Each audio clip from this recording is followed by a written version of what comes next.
So we're not going to make this turning exercise and then our arms are going to do something weird and wacky here. It's going to be neutral. Right chest position here. You can see there's ever so slight cupping. Not much. It's dependent on how the grip was at address. Hi everyone, Murdoch here. Hope you're well. Now in this video, I want to respond to a comment from someone asking about cup wrists. Where would my wrist angle be at the top? How does it matter? Now, that's a good question. I'm going to summarize that for most of you as something to think about, it's kind of fluff. It's an area at the top here where the wrists are looked at. It's dependent of a couple of other things. And if you focus heavily on the correct area, this becomes fluff, something that you don't need to think too much about. Now, if you recall watching golfers on TV, you've got Jon Rahm, who's very bowed with his wrist at the top, Dustin Johnson, another one, and there's one or two others that seemingly have a cupping action as they come down. Garcia, he's got very flexible wrists, and then he'll pronate here. So I think for most of you, the focus needs to be on understanding impact where the wrists are then, particularly the back of the left wrist. So with impact, I want you to set up. Now again, I can't see you guys, so I don't know what your grips are like. I'm going to assume that you've got quite good golf grips. Now, I'd rather you be slightly strong, so left hand a little bit further around this way than weak. But again, it's all dependent on finger sizes, how often you're playing, your swing style in terms of how you turn your body through the ball. So I can't see you. I'm just giving you an idea to focus in the correct area and make sure that you're not overanalyzing yourself. So before we even look at sort of the hand on the club impact dynamic for a cup wrist, I want you to just set up and understand when you perform this turning exercise, or if you're new to the game, you can just check that for most people, arms hanging down, both hands are slightly turned in naturally. So when they come on the club, you can see this is how we form the golf grip. We don't stand like this naturally. Some people are a little bit more palm in like this.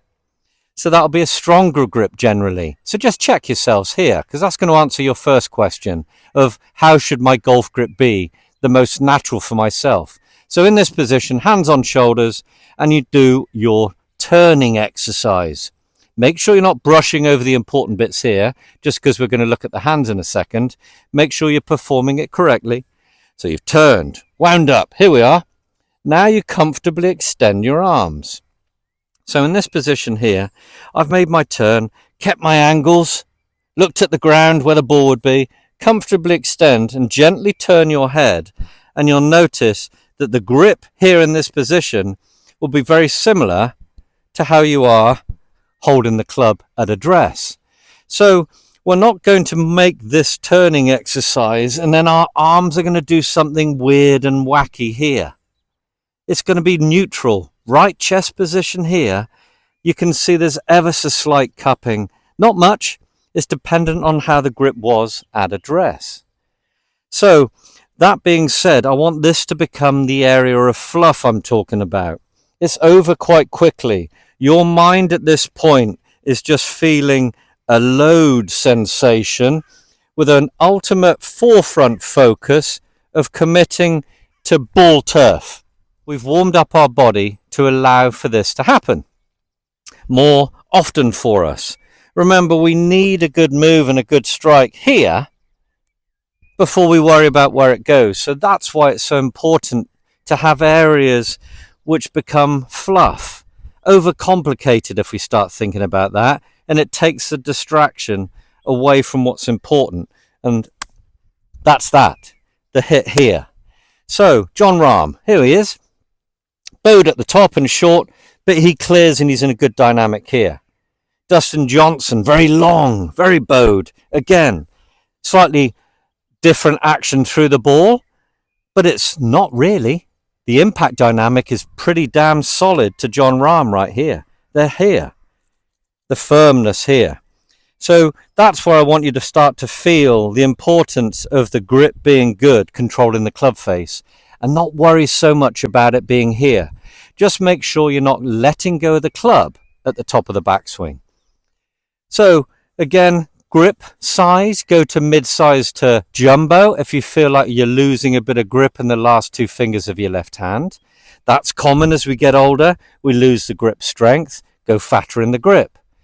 Use a glove to help that tackiness. These are little things that are often overlooked. So we don't want to let go of the club. We want to make sure that our grip is solid, and you perform this exercise here, get to the top, outstretch your hands, and you can start to see that it's naturally going to be here. That's your goal. Thanks for watching. Hope you enjoyed the video. Like and subscribe. Please leave comments. Thanks for all your support. I'll see you soon. Take care.